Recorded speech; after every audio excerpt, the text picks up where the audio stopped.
Chapter 2, Improving Skills. Let's move into it straight away, no stuffing around.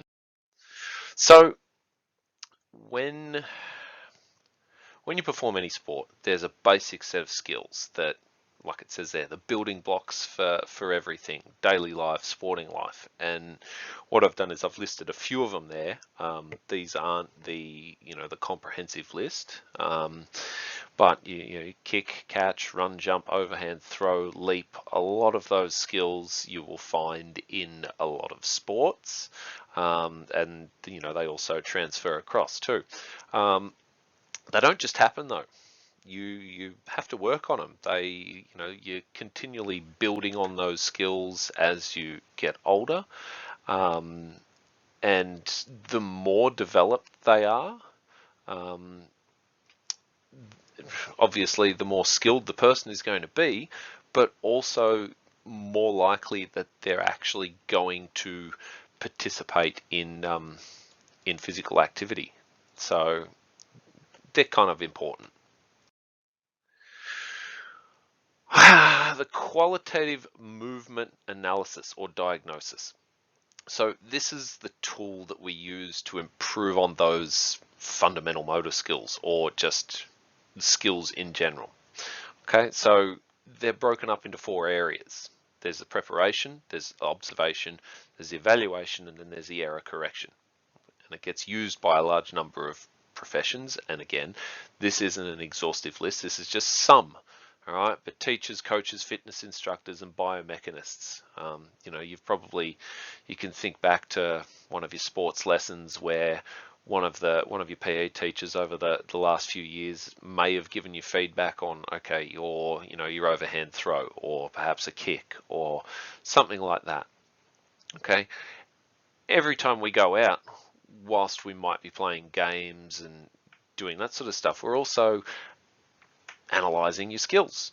Coaches do the same things. Fitness instructors, if you're lifting weights or doing something like that, perhaps you're doing something slightly wrong. They'll give you feedback based on that. It also gets known by a number of different names. The one that's highlighted there, the qualitative movement diagnosis, is probably the most common one. It's known as the qualitative movement analysis or diagnosis, okay? Referring to it as QMD, or, well, like we've said in the past, use the term fully and then put in brackets QMD. That will be fine in the exam. You may also have heard it as a skills analysis, a movement analysis. I know I've talked about movement analysis in the past. Maybe it's an observation, or this is one that I hadn't actually heard of, but eyeballing. Okay, so it's essentially just looking at the skill, okay, and then making judgments and then suggesting ways that the skill can be corrected. So why do we use it?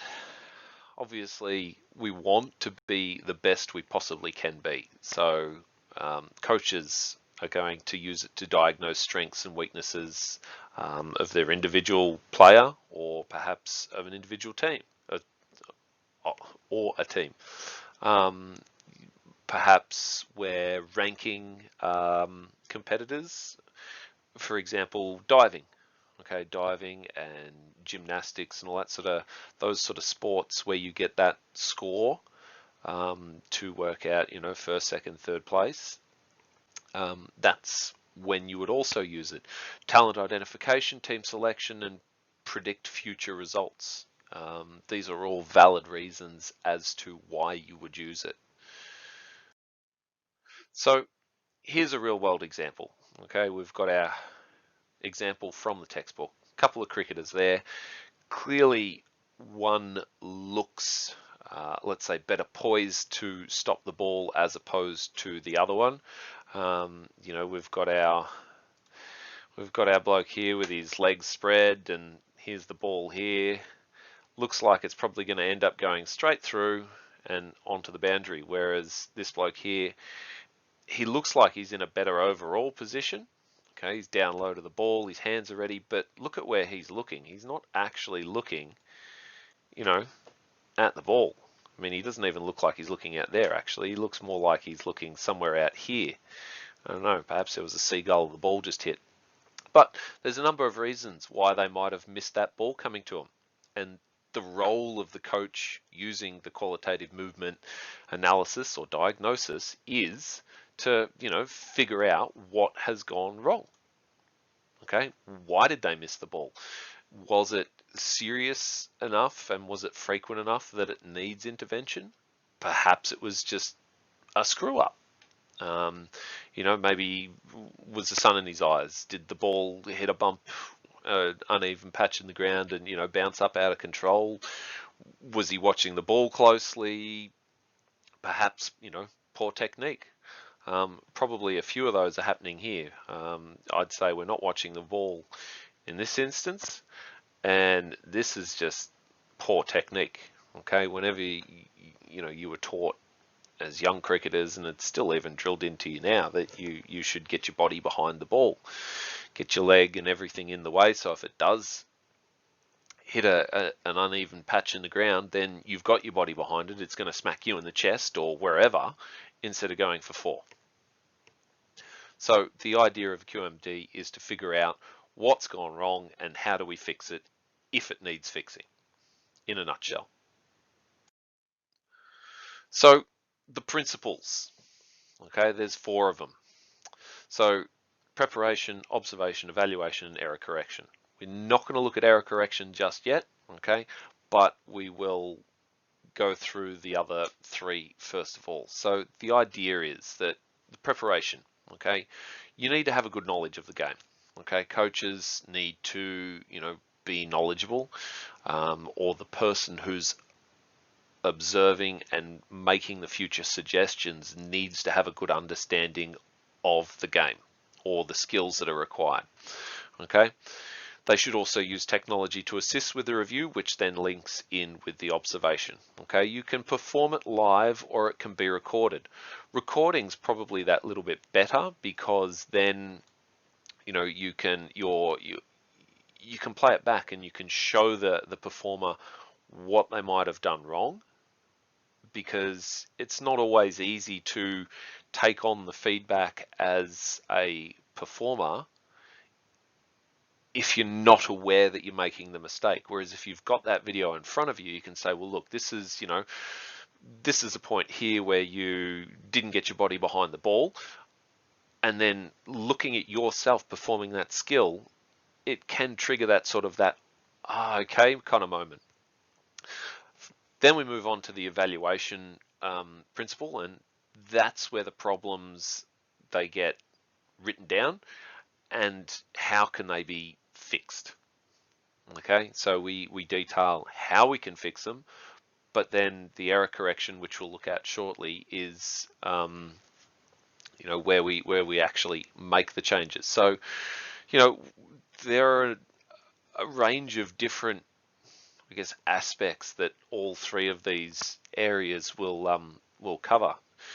Again, with the observations, you can observe any number of aspects. You can observe team dynamics, you can observe patterns of play, you can observe the other teams. Okay, hence why weeks prior to a game being played, you'll sit down, or you may sit down and observe the team game prior to see your particular opponent, or what are some of the set plays that they might use, and try and get inside the head of the other team.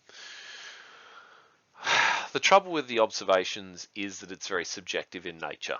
Okay, so what one person thinks, another person mightn't necessarily, see it. But yeah, it can be very subjective, but it can also be very objective. Okay, and you can make some of the observations more objective. Okay, performance can be assessed, sorry, that's in the evaluation section. Performance can be assessed objectively or subjectively, and you can make it more objective by including things that will give you that quantitative, number. Okay, and that's what quantitative is. We're looking at some sort of number, some sort of ranking sort of thing. So, to use a sprinter as an example, you might use your timing gates or stopwatches, and that will give you a number that you can use as evidence, as data. Whereas your subjective, it's like it says, it's open to interpretation. So what one person thinks is an issue, another mightn't. Yeah, let's have a look at it on the next page. Okay, so subjective and objective measures. Okay, so objective performance measures, they're impartial. They don't have any bias or prejudice. It's not a case of, oh yeah, look, I like Joel, I'll give him the benefit of this one, or, yeah, no, Joel, don't like him. We're just not going to pick him on the basis that I don't like him.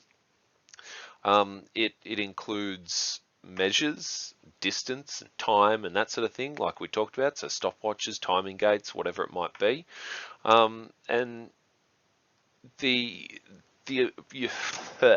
performance, it's not subject to any sort of personal opinion or interpretation. So, a 100-meter sprint time of, let's just pull a number out of a hat, 9 seconds is good. Doesn't matter who you are, it is good. Okay, it's incredible, given that the world record is 9.5 seconds at the moment. So, for Joel to come out and run 9 seconds flat, even though some people might not like him, let's face it, it's good. Okay, whereas the subjective performance measures, okay, they're influenced by the observer's personal judgment. They're open to interpretation and opinion, and often there is that sort of that room for, let's say, wiggle room. Okay,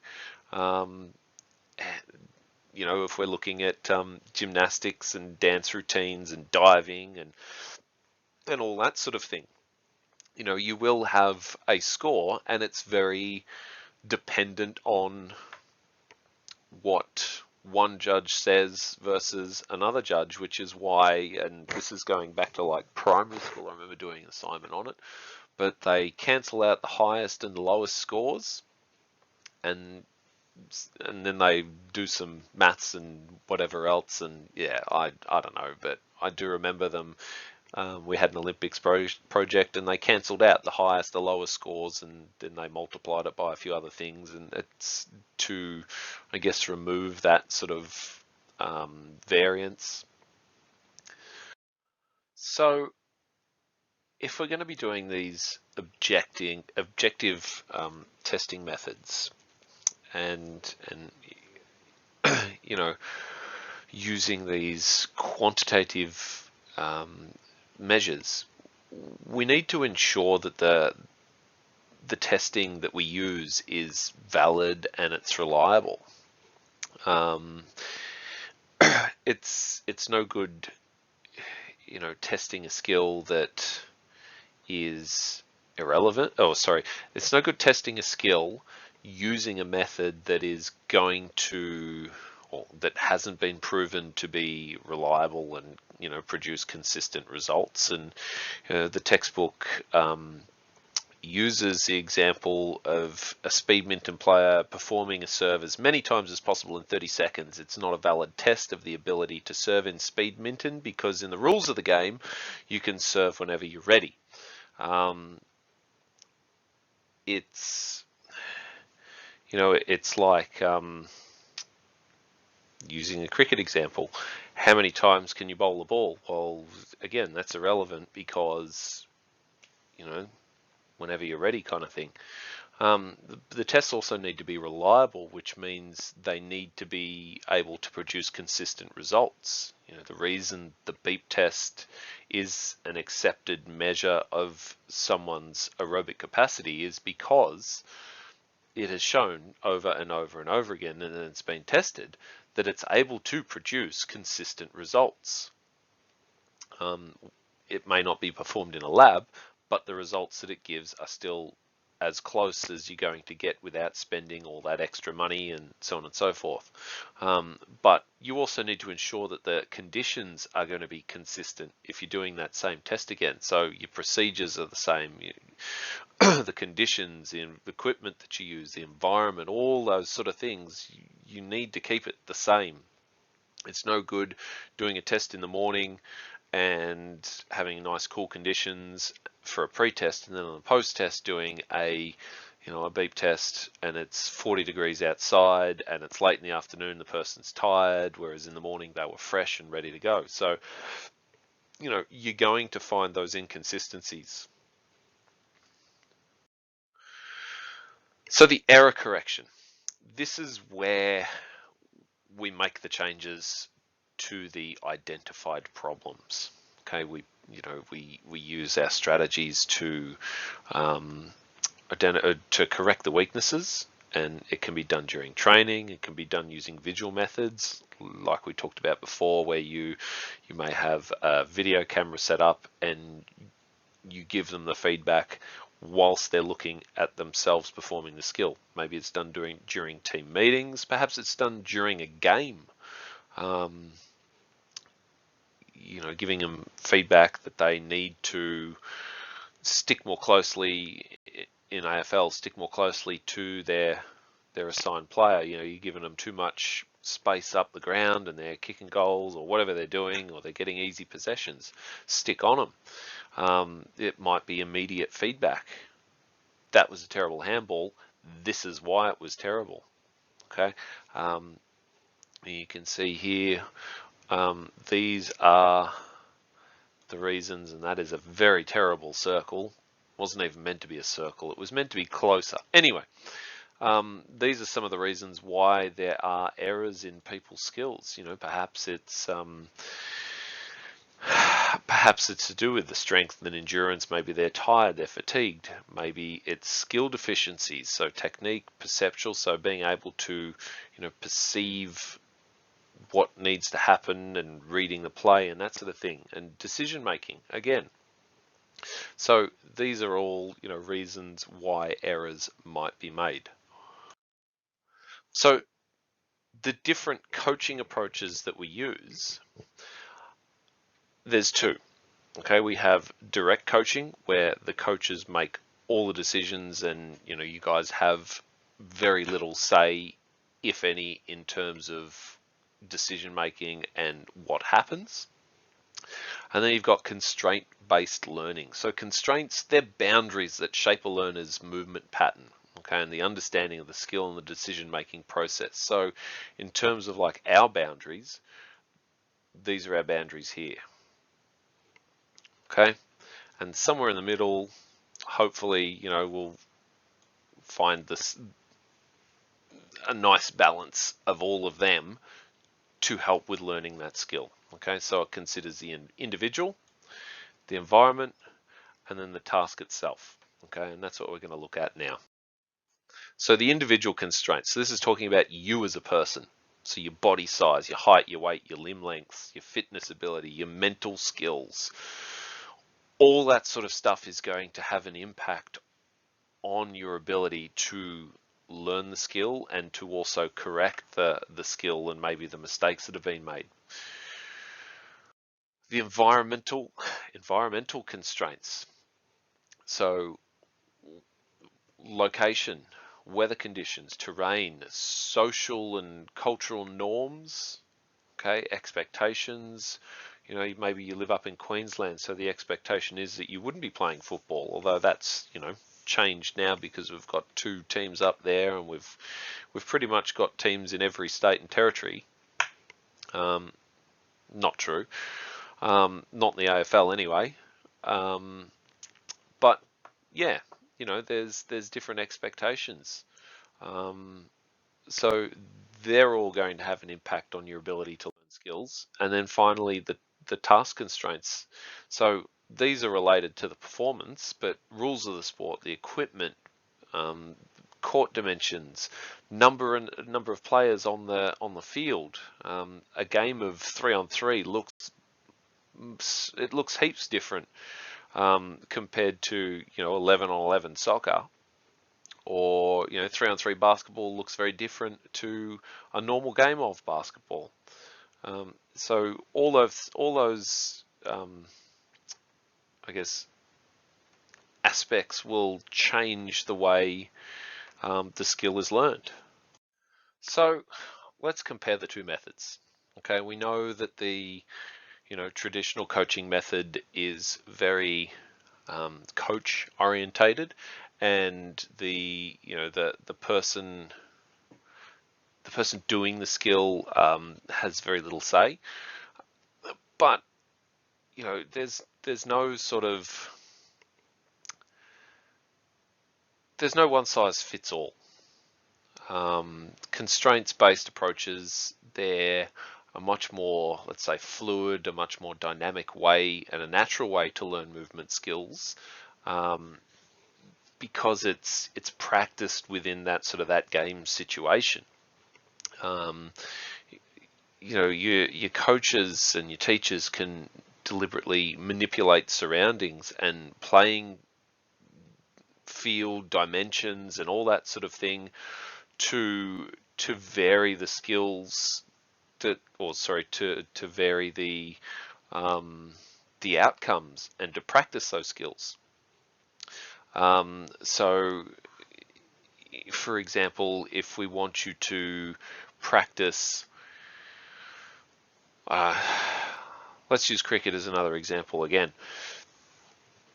If we wanted you to practice hitting the ball over the infield, what we might do is we might bring the fielders in and actually force you to hit up and over the fielders, as opposed to encouraging you to, let's say someone who is quite happy to go the tonk, instead of having all those fielders, if they're quite happy to hit it up in the air and we want them to encourage not to do that because they're getting caught out on the boundaries or whatever, you might put the fielders out just that little bit and encourage them to either pick the gaps or hit it along the ground. So, it's that variation. Perhaps you'll integrate the use of sports science. So not just thinking about how we learn skills, but also looking at things like biomechanics, looking at the length of levers and how that impacts on how fast or how hard the ball is going to be struck.